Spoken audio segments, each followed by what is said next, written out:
اعوذ باللہ من الشیطان الرجیم بسم اللہ الرحمن الرحیم۔ حضرت عمر رضی اللہ تعالیٰ عنہ کی حالت۔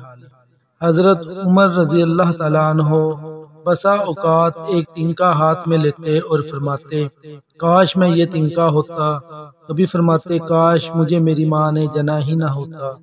ایک مرتبہ کسی کام میں مشغول تھے، ایک شخص آیا اور کہنے لگا کہ فلاں شخص نے مجھ پر ظلم کیا ہے، آپ چل کر مجھے بدلہ دلوا دیجیے۔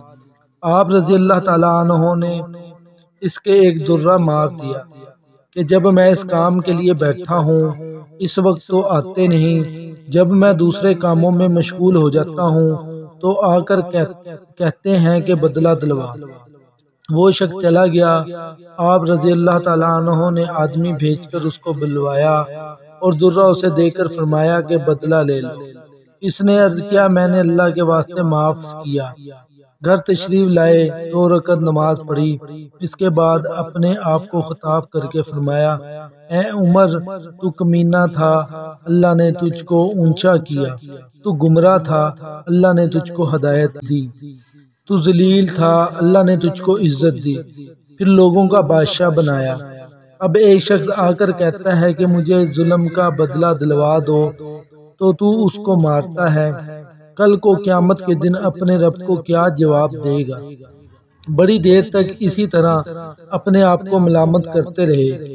آپ رضی اللہ تعالیٰ عنہ کے غلام حضرت اسلم رضی اللہ تعالیٰ عنہ کہتے ہیں کہ ایک مرتبہ حضرت عمر رضی اللہ تعالیٰ عنہ کے ساتھ ہرا کی طرف جا رہا تھا۔ ایک جگہ آگ جلتی ہوئی جنگل میں نظر آئی۔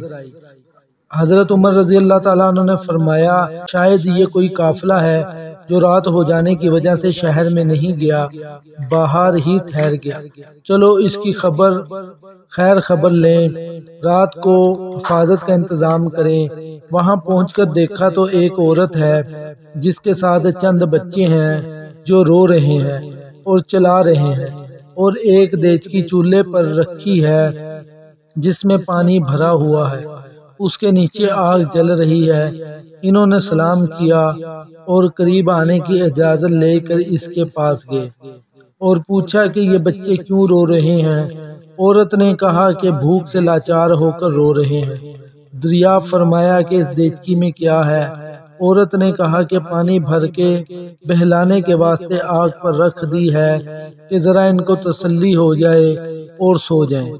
امیر المومنین عمر رضی اللہ تعالیٰ عنہ کا اور میرا اللہ ہی کے یہاں فیصلہ ہوگا کہ میری اس تنگی کی خبر نہیں لیتے۔ حضرت عمر رضی اللہ تعالیٰ عنہ رونے لگے اور فرمایا کہ اللہ تجھ پر رحم کرے، بھلا عمر کو تیرے حال کی کیا خبر ہے؟ کہنے لگی کہ ہمارے امیر بنے ہیں اور ہمارے حال کی خبر بھی نہیں لیتے۔ اسلم رضی اللہ تعالیٰ عنہ کہتے ہیں کہ حضرت عمر رضی اللہ تعالیٰ عنہ مجھے ساتھ لے کر واپس ہوئے اور ایک بوری میں بیت المال سے کچھ آٹا، کھجوریں، چربی اور کچھ کپڑے اور کچھ درہم لیے۔ غرض اس بوری کو خوب بھر لیا اور فرمایا کہ یہ میری کمر پہ رکھ دے۔ میں نے عرض کیا کہ میں لے چلوں؟ آپ رضی اللہ تعالیٰ عنہ نے فرمایا نہیں، میری کمر پہ رکھ دے۔ 2-3 مرتبہ جب میں نے اصرار کیا تو فرمایا کہ قیامت میں بھی میرا بوجھ کو تو ہی اٹھائے گا، اس کو میں ہی اٹھاؤں گا، اس لیے قیامت میں مجھ ہی سے اس کا سوال ہوگا۔ میں نے مجبور ہو کر بوری کو آپ کی کمر پہ رکھ دیا۔ آپ نہایت تیزی کے ساتھ اس کے پاس تشریف لے گئے، میں بھی ساتھ تھا۔ وہاں پہنچ کر اس دیچکی میں آٹا، کچھ چربی اور کھجوریں ڈالیں اور اس کو چلانا شروع کیا اور چولہے میں خود ہی پھونک مارنا شروع کی۔ اسلم رضی اللہ تعالیٰ عنہ کہتے ہیں کہ آپ رضی اللہ تعالیٰ عنہ کی گنجان داڑھی سے دھواں نکلتا ہوا دیکھتا رہا حتیٰ کہ حریرہ سا تیار ہو گیا۔ اس کے بعد آپ نے اپنے دست مبارک سے نکال کر ان کو کھلایا۔ وہ سیر ہو کر خوب ہنسی کھیل میں مشغول ہو گئے اور جو بچا تھا دوسرے وقت کے واسطہ ان کے حوالے کر دیا۔ وہ عورت بہت خوش ہوئی اور کہنے لگی اللہ تعالیٰ تمہیں جزائے خیر دے، تم تھے اس کے مستحق کے بجائے عمر کے تم ہی خلیفہ بنائے جاتے۔ حضرت عمر رضی اللہ تعالیٰ نے اس کو تسلی دی اور فرمایا کہ جب تم خلیفہ کے پاس جاؤ گی تو مجھے بھی وہاں پاؤ گی۔ حضرت عمر رضی اللہ تعالیٰ نے اس کے قریب ہی ذرا ہٹ کر زمین پر بیٹھ گئے اور تھوڑی دیر بیٹھنے کے بعد چلے آئے اور فرمایا کہ میں اس لیے بیٹھا تھا کہ میں نے ان کو روتے ہوئے دیکھا تھا، میرا دل چاہا کہ تھوڑی دیر ان کو ہنستے ہوئے بھی دیکھوں۔